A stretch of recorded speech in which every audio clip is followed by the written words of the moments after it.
Dear students, today we are going to start Political Science, Chapter 2, Era of One Party Dominance. एक दलीय प्रभुत्व का दौर। एक दल का मतलब कांग्रेस पार्टी का जो दौर है उसके बारे में इसमें रीड करने वाले हैं मेनली।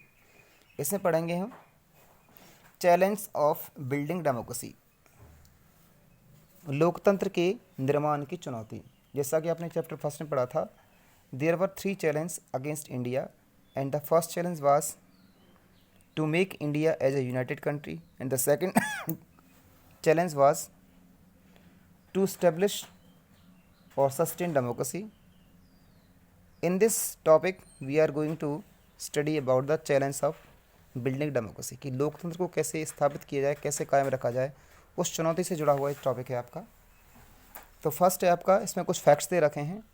जो ग्रेट जो चैलेंज थी ये आफ्टर इंडिपेंडेंस, जो सबसे बड़ी चुनौती जो मानी गई वो कौन सी थी कि डेमोक्रेसी को कैसे इस्टेब्लिश किया जाए, ये सबसे बड़ी चुनौती थी।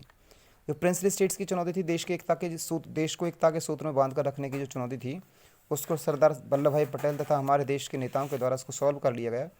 अब जो दूसरी जो चुनौती थी वो क्या थी, लोकतंत्र को स्थापित करने की चुनौती। इसके लिए डेमोक्रेसी को इस्टेब्लिश करने के लिए इलेक्शन कमीशन ऑफ इंडिया को सेटअप किया गया, स्थापित किया गया जनवरी 1950। ये 1 मार्क्स वाले क्वेश्चंस हैं, फैक्ट्स भी हैं इस टॉपिक से जुड़े हुए। सुकुमार सेन जी जो थे वो फर्स्ट चीफ इलेक्शन कमिश्नर थे इंडिया के। तो कई बार क्वेश्चन पूछा जाता कि भारत के पहले चीफ इलेक्शन कमिश्नर कौन थे, तो सुकुमार सेन।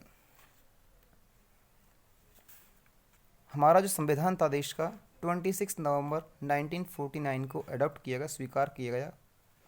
24 जनवरी 1950 को साइन किया गया, उस पर हस्ताक्षर किए गए।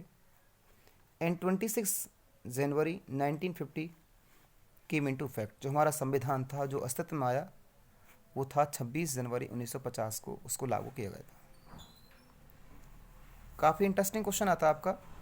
फर्स्ट जनरल जो इलेक्शन जो था वर एक्सपेक्टेड इन 1950, अभी क्वेश्चन नहीं है, 1950 में उम्मीद थी होने की, लेकिन हुए थे 1952 के आसपास हुए थे। अब एक क्वेश्चन जो आपका आता है, चैलेंज और problems faced by election commission of India to conduct first election in India. Bharat में पहले आम चुनाव कराने में चुनाव आयोग के सामने कौन कौन सी समस्याएं थी, कौन कौन सी चुनौतियां थी। आप हिंदी में इंग्लिश में किसी में देख सकते हैं, एनसीईआरटी का पेज नंबर 28 पर। ये इंग्लिश और हिंदी दोनों मीडियम में दिया हुआ है। तो चुनौतियाँ कौन कौन सी थी, काफ़ी बढ़िया क्वेश्चन है, बार बार रिपीट होने वाला क्वेश्चन है बोर्ड में। इट वॉज, तो फर्स्ट जो प्रॉब्लम थी वो क्या थी, it was not easy to hold free and fair elections in a country of India size. India की साइज मतलब भारत जैसे बड़े देश के लिए एक फ्री और फेयर इलेक्शन कराना काफ़ी मुश्किल काम था। तो ये 2 वर्ड्स है जिनसे आप इसको लर्न रख सकते हैं। एक तो क्या है, फ्री और फेयर इलेक्शन कराना, वो भी कैसे देश के लिए, इंडिया जैसे बड़े देश के लिए। अगला है बाउंड्रीज को बनाना, drawing of boundaries of electoral constituencies. चुनावी जो क्षेत्र थे, चुनाव जो निकाय होती हैं उनके लिए सीमांकन करना एक काफ़ी बड़ा काम था। अगला है, और इसके लिए क्या बहुत काफ़ी टाइम लगा, किसमें, चुनाव की जो सीमाएं जो होती हैं, इलेक्टोरल जो कॉन्स्टिट्यूशंस थी उनके निर्माण में तथा इलेक्टोरल रोल प्रिपेयर करने में काफ़ी ज़्यादा वक्त लगा था। प्रिपेयरिंग द इलेक्टोरल रोल और the list of all the eligible voters. जो सभी जो योग्य जो वोटर्स थे, वोटर्स मतदाता जो थे, उनकी सूची बनाना एक मुश्किल काम था, काफ़ी टफ काम था। और नेक्स्ट है when the first draft of roll, हमारे रोल बना भी दिया तो उसके बाद ये समस्याएं आई। वो क्या था, जब पहला जो रोल बनाया गया उसमें भी क्या था कि हमारे जो 40 लाख जो वुमेंस जो थी were not recorded in the list, उनको 40 लाख महिलाओं को इस लिस्ट में शामिल नहीं किया गया।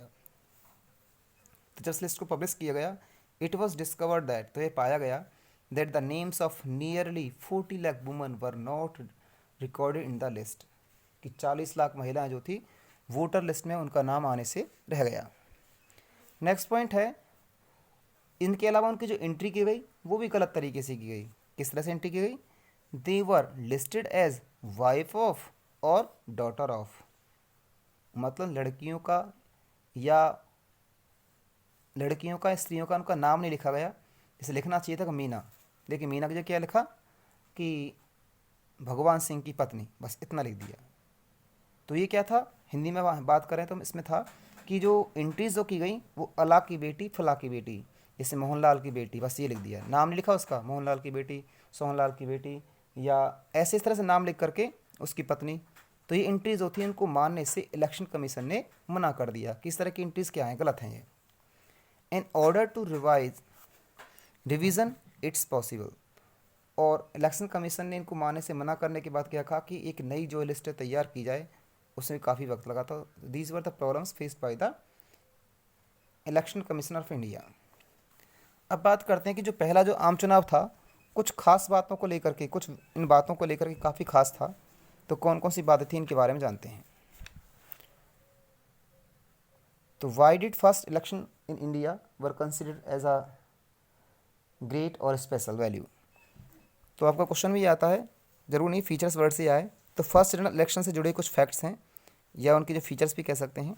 तो पहला तो है, no election on this scale had ever been conducted in the world. जिस तरह से भारत ने पहली बार सभी को बिना किसी भेदभाव के सभी को क्या दिया था, यूनिवर्सल एडल्ट फ्रेंचाइज, अर्थात भारत का कोई भी नागरिक है बिना किसी रंग, धर्म, वर्ण, जाति के भेदभाव के बिना, हर कोई जो भी व्यस्क व्यक्ति था जिसकी एज 18 वर्ष थी, उन सबको वोटिंग का अधिकार दिया गया। और इतने बड़े लेवल पर वोटिंग के अधिकार के बाद चुनाव कराना, ऐसा संसार में किसी देश ने पहले नहीं किया था जैसा भारत ने किया था। हालांकि कुछ देशों ने ये भी कहा कि तो क्या एक बेहुदा नौटंकी हो रही है, और भारत जो है जल्द ही इसका परिणाम जो भुगतने वाला है। अगला जो खास था, पहला जो आम चुनाव था, उसकी दूसरी वजह क्या थी, 17 करोड़ एलिजिबल वोटर्स थे इसमें। नेक्स्ट था 3200 MLAs इसमें इलेक्ट होने थे, एंड 489 मेंबर्स ऑफ लोकसभा, अर्थात MPs होते, 489 MPओं को भी जो है चुना जाना था इसमें। 15%, अब बात करते हैं इसमें जो एलिजिबल जो वोटर्स थे जो कि लिटरेट थे, उनकी संख्या बहुत ज़्यादा कम थी। इसको लेकर भी भारत की आलोचना की गई कि भारत में क्या ऐसे लोगों को वोटिंग का अधिकार दिया गया जो पढ़े लिखे नहीं हैं, मूर्ख हैं, ऐसे लोगों को वोटिंग का अधिकार दिया है, उसका परिणाम भारत जल्दी भुगतने वाला है। इस तरह की आलोचना जो थी भारत की गई थी। तो कितने परसेंट थे, 50% ओनली, 15% ओनली, 15। नेक्स्ट, इलेक्शन जो कमीशन था उसने 3 लाख ऑफिसर्स को पोलिंग स्टाफ के रूप में अपॉइंट किया था। आप समझ सकते हैं 3 लाख तो स्टाफ इसमें यूज़ किया गया था पहले जनरल इलेक्शंस को लेकर के। तो आपने पढ़ाया क्वेश्चन था कि जो फर्स्ट जनरल इलेक्शंस था इसकी प्रमुख खास जो बातें थी वो कौन कौन सी थी। धन्यवाद।